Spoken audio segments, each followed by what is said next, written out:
Salut à tous et bienvenue pour l'épisode 11 avec le Miami Heat. On est en mode MyGM sur NBA 2K19. Et je vais commencer par dire deux mots sur certaines choses. Et après, on continuera cette saison 2020-2021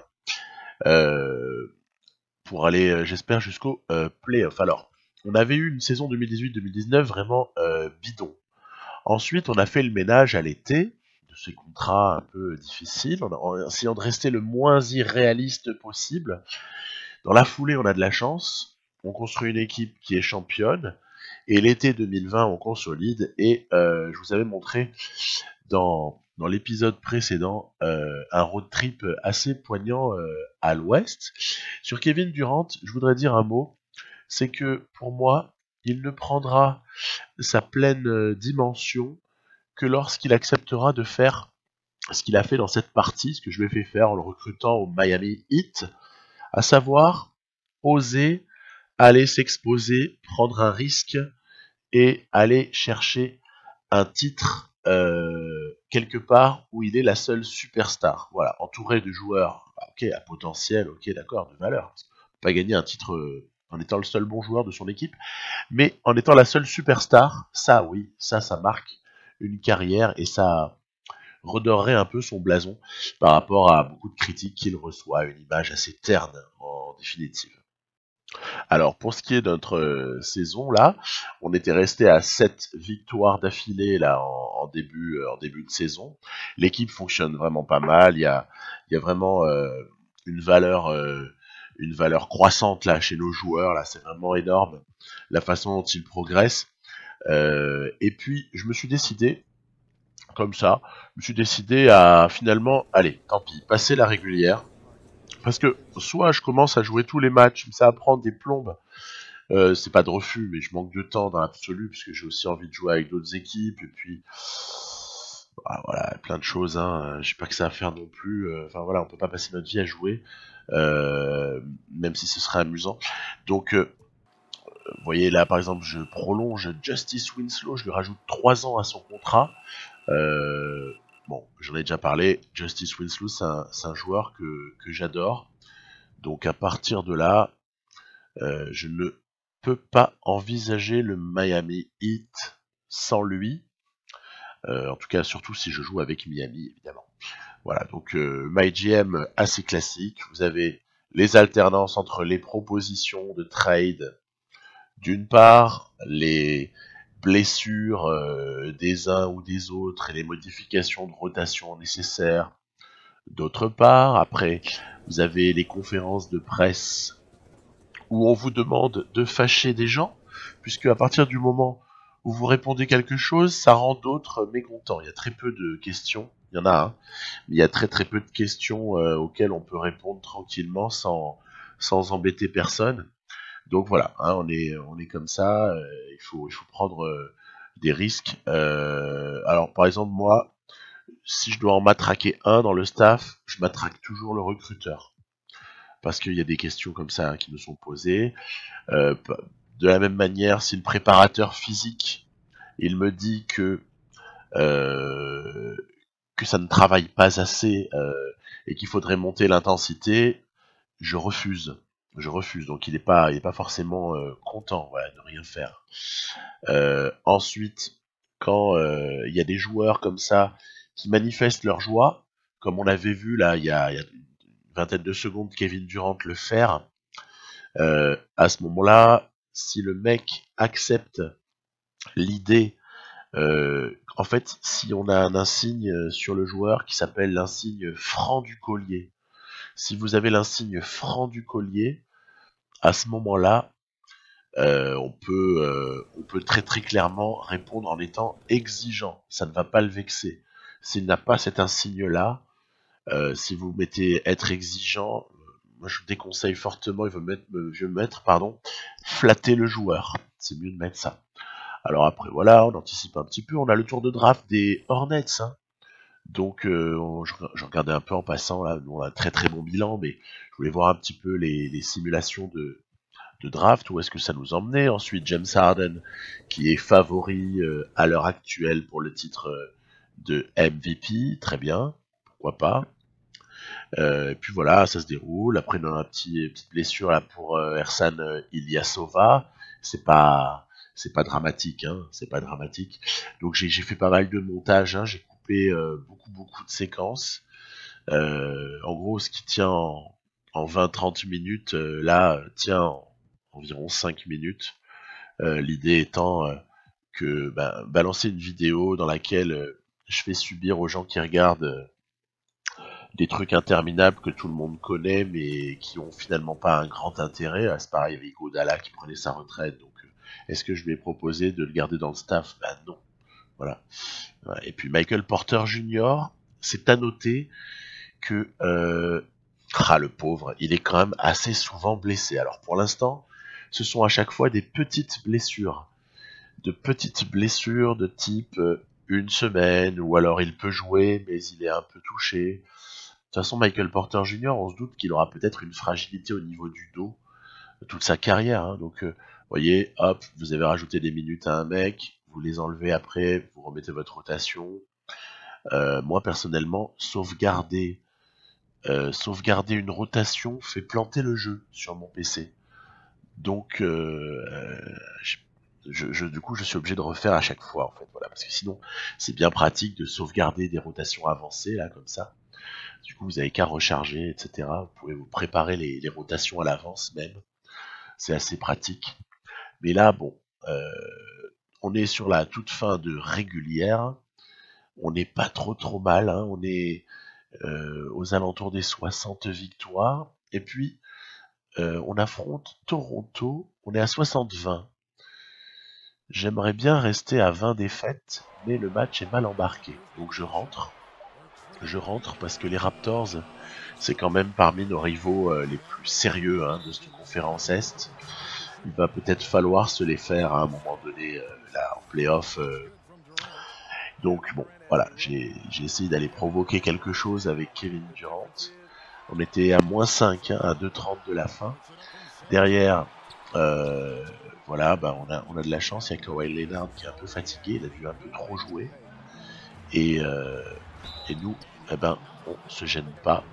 C'est vrai que dans des cas comme ça où je suis un peu ric-rac, où c'est un peu tendu en fait, le match est un peu délicat, j'ai quand même tendance à donner la balle à Kevin Durant, hein, même si des fois on peut faire péter une petite combinaison ou un système pour qui est le jeu Alexander, qui est assez clutch dans le style, ou alors Miles Turner, hein, c'est nos trois principaux pourvoyeurs de points quand c'est un peu tendu, quand c'est un peu délicat. Voilà, par exemple, voilà, je vais poser un écran sur la fin du fist du système là que j'avais casté. Petit écran de Turner qui vient libérer Durant pour la pénétration. Et puis voilà, il reste une vingtaine de secondes. On va poser un double écran. Voilà, on est sur un fist 81 out sur lequel il n'y a pas de décalage réel qui s'est fait. Il faut travailler avec Winslow. Il a du handle, donc ça va. Et on va profiter de ce que Leonard est resté un peu trop loin de Turner. Il l'a pas respecté. Sanction à 3 points. Sanction hyper utile. Parce que derrière, hop, il rate le shoot et il nous en reste 0,7. Et vous savez, à 0,7, on a toujours la possibilité de tenter la claquette dunk. Et miracle, le miracle s'accomplit. Kevin Durant vient nous poser la claquette dunk. Et derrière, évidemment, en 3/10 de seconde, il n'y a pas moyen de lancer un shoot. Hein. Ils auraient dû tenter éventuellement, comme j'ai fait, une claquette, mais l'IA n'y pense pas nécessairement. Donc, Kevin Durant, voilà. Je veux bien vos avis par rapport à ce que je disais tout à l'heure. Moi, Kevin Durant, vraiment, allez, j'insiste. S'il veut accéder à la catégorie LeBron James qui est allé prendre un risque. Lui est allé aux Lakers. Et honnêtement, on ne sait pas si un jour il retournera en finale NBA. Parce qu'il est allé dans une équipe qui n'est pas encore construite. Après, bon, on peut imaginer que les Lakers, ils vont pas être inactifs à l'été 2019. Et quand on voit par exemple dans les parties sur 2K un DeMarcus Cousins qui rejoint fréquemment les Lakers, j'ai aussi vu du DeAndre Jordan aussi. Honnêtement, ça a du sens parce que il y a fort à parier que les Lakers, ils chopent au moins un gros free agent à l'été 2019. Donc, il s'est exposé, LeBron James, mais en même temps, il est aux Lakers. Il y a une possibilité d'attirer du monde. Il y a de la marge, hein, je veux dire, au niveau salarial. L'équipe n'est pas plombée. Donc, il n'est pas allé n'importe où non plus. Hein. Mais n'empêche que s'il gagnait comme ça une bague du côté des Lakers, LeBron James, il serait encore plus mythique. Et je pense qu'un Kevin Durant aurait 1000 fois intérêt à aller. Alors, ce sera pas le Miami Heat, hein, parce que au niveau salarial, Miami, ils sont englués. Là. Ce que j'ai fait dans NBA 2K à l'été 2019, ça n'est pas facilement faisable dans la réalité. Parce que, vous savez, pour se débarrasser comme ça de contrats trop nombreux et quasi toxiques, je pense par exemple à Tyler Johnson, c'est toxique, hein. Même à Hassan Whiteside, vu son rendement depuis environ 1 an et demi, son contrat il est quasi toxique, même si les pivots, on sait que c'est un peu catégorie à part au niveau des contrats. Voilà, il y a comme ça des choses du côté de Miami qui à mon avis, plombent vraiment l'équipe et qui, d'ailleurs, de toute façon, il n'y a pas de mystère, hein, ça se traduit. Hein. Vous avez vu où ils en sont, Miami. Ils sont presque un peu vers le fond de la conférence Est actuellement. Hein. C'est pas florissant. C'est pas florissant. Là, on avait un joli système qui permettait d'aller chercher en sortie d'écran Kevin Durant à 3 points. On a toujours l'agilité de Gilgeous Alexander pour nous débugger un peu dans certaines situations. Il est très fort en pick and roll notamment, Gilgeous Alexander. Et on l'a envoyé à Aminou là, qui met un super 3 points. C'est un match très serré. Les Knicks valent bien mieux que leur classement ou leur bilan. Et j'avais envie de le jouer, celui-là. Ah, c'est un peu bête, mais pour une raison très simple, c'est que étant à 61 victoires et 20 défaites, j'avais envie de terminer à 20 défaites. Voilà, j'avais envie de terminer cette saison à 62-20. Je trouve que 62 victoires, c'est vraiment beau. C'est très très beau, et puis j'avais pas envie de dépasser les 20 défaites. Voilà, c'est un peu bête de ma part, mais c'était aussi l'occasion de reprendre un peu la manette après beaucoup de simulations, parce que mine de rien, quand vous simulez, et puis si vous jouez à d'autres parties entre temps, vous perdez un tout petit peu la main, hein, quelque part, votre équipe. Vous l'avez moins en main. Là, on va commencer les playoffs juste après, et c'est pas le moment de perdre le truc, de perdre le coup. Me rappeler un peu les systèmes. C'est vrai qu'on a notamment le Fist 25 Motion là qui marche super bien. C'est pour démarquer très souvent Kevin Durant derrière la ligne à 3 points dans l'axe. Là on en essaye un autre, c'est le Punch 1-2 Spread Fist. Celui-là il termine en pick and roll Gilgeous Alexander avec Miles Turner. On a quand même pas une situation confortable hein, cette fin de match. Hein. Heureusement qu'il y a ce ballon volé là, parce qu'on n'était pas avec une marge infinie. Hein. Donc bon, voilà, hein, ça s'est joué sur la fin. Miles Turner a encore une fois été pas mal. Et ce qui me fait très très plaisir, c'est que Michael Porter Jr. soit homme du match. Ça c'est bien, parce que Michael Porter Jr. c'est peut-être notre futur... je sais pas, hein, je sais pas. Faut que je réfléchisse. On n'est pas encore à l'intersaison. Heureusement, je suis pas encore obligé de faire un choix maintenant. Mais ça peut être le futur Kevin Durant en quelque sorte si je laissais partir, par exemple Kevin Durant, s'il décline son option, il a une option joueur à l'issue de cette saison. Donc on voit Yanis MVP, le fameux Samanic, le Croate, qui est rookie de l'année, Kawhi Leonard défenseur de l'année, bah ça a du sens. Eric Spoelstra, bravo mec, bravo, et puis voilà, votre serviteur. GM of the Year. Ouais, écoutez, je vais pas cracher dessus, puisqu'on me le donne. Donc, parfait, tout ça.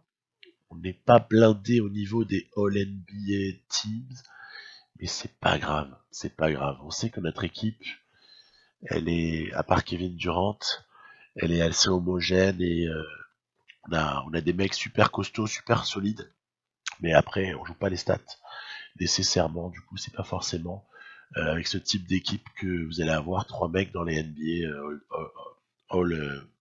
all teams. Voilà, donc petit point statistique. Vous voyez, Kevin Durant, par exemple, il est qu'à 23-6-4.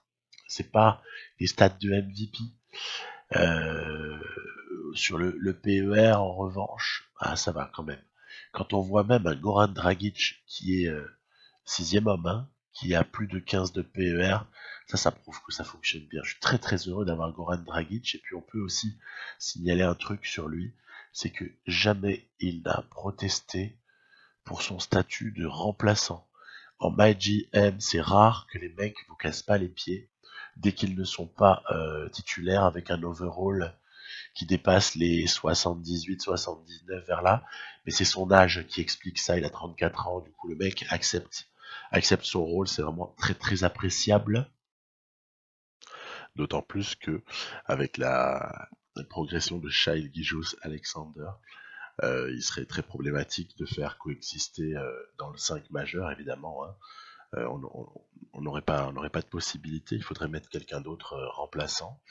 Donc bon, ça va, ça fait un problème en moins. On voit aussi que au niveau des progressions ou des évolutions, Richardson, il est resté assez constant. Hein, donc il avait plus que 25 ans déjà, donc ça explique une relative stagnation des notes. Quant à Winslow, par contre, il est comme Gilgeous-Alexander, il a beaucoup progressé. C'était un petit peu ce à quoi on s'attendait, même si là maintenant il a 25 ans, donc ça devrait être assez stationnaire.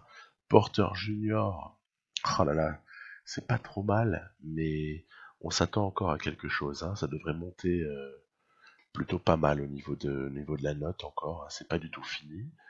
Voilà, comme un petit peu un Turner là qui est à 87 à 25 ans. Là, on sent que commence à s'approcher de son maximum, de son plafond.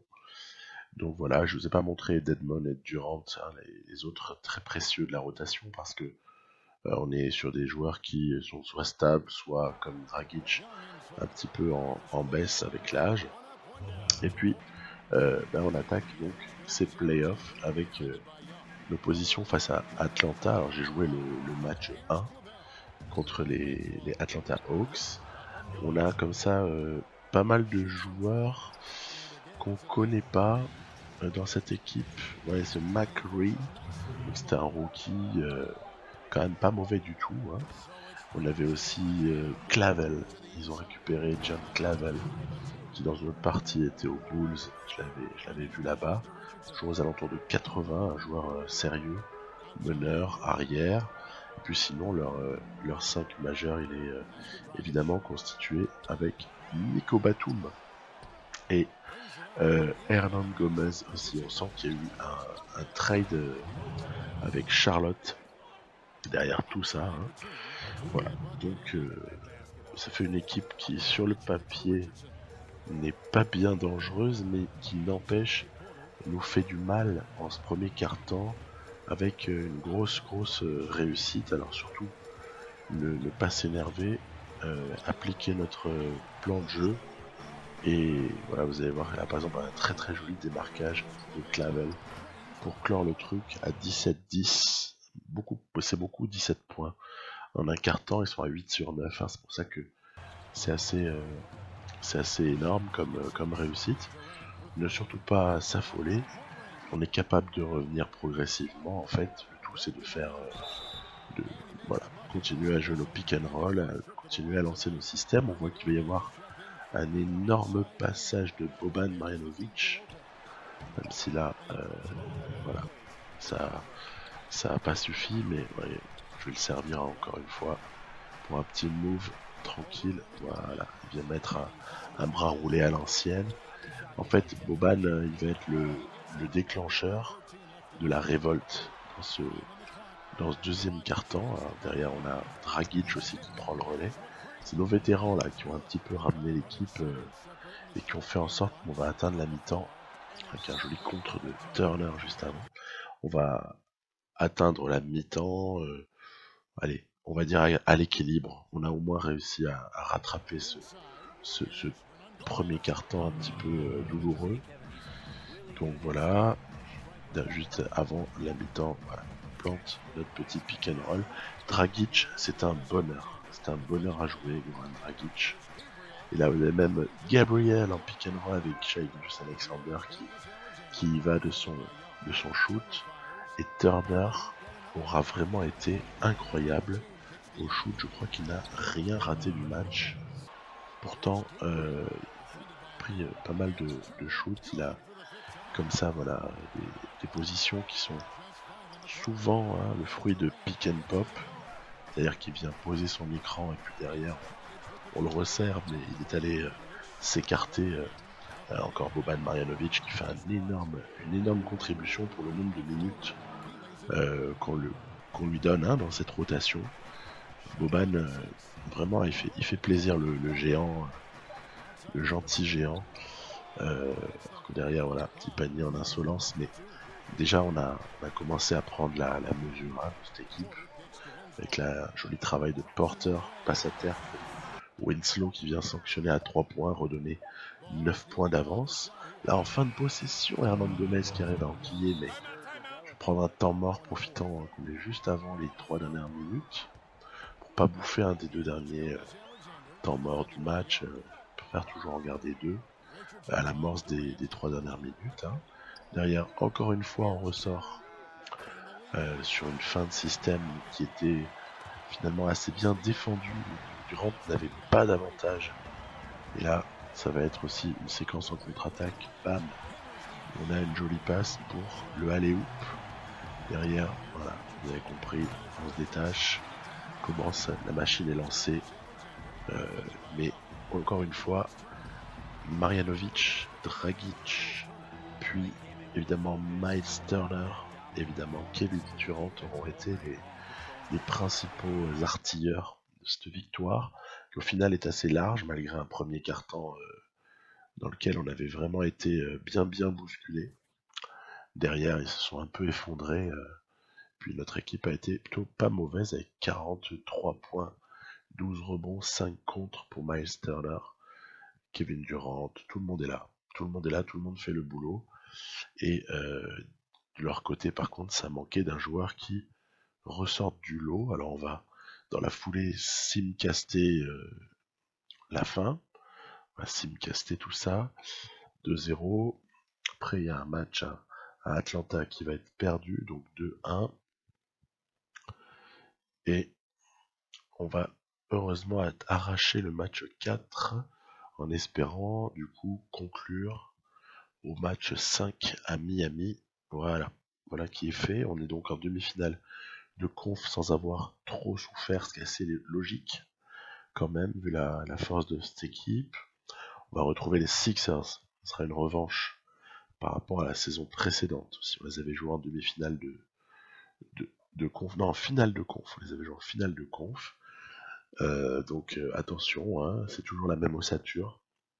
On voit qu'ils font jouer le rookie 2 ans précédents, Jonah Bolden. Et puis sinon, ils ont toute l'armada renforcée par des Caspi, Ennis, bref. Il n'y a rien d'injouable, mais il va falloir être encore une fois vigilant, parce que Simon Embiid déjà, ça peut suffire à devoir s'inquiéter. Voilà, donc on va jouer tout ça très prochainement, je vous dis. À très bientôt pour la suite et peut-être la fin des playoffs. Bye bye.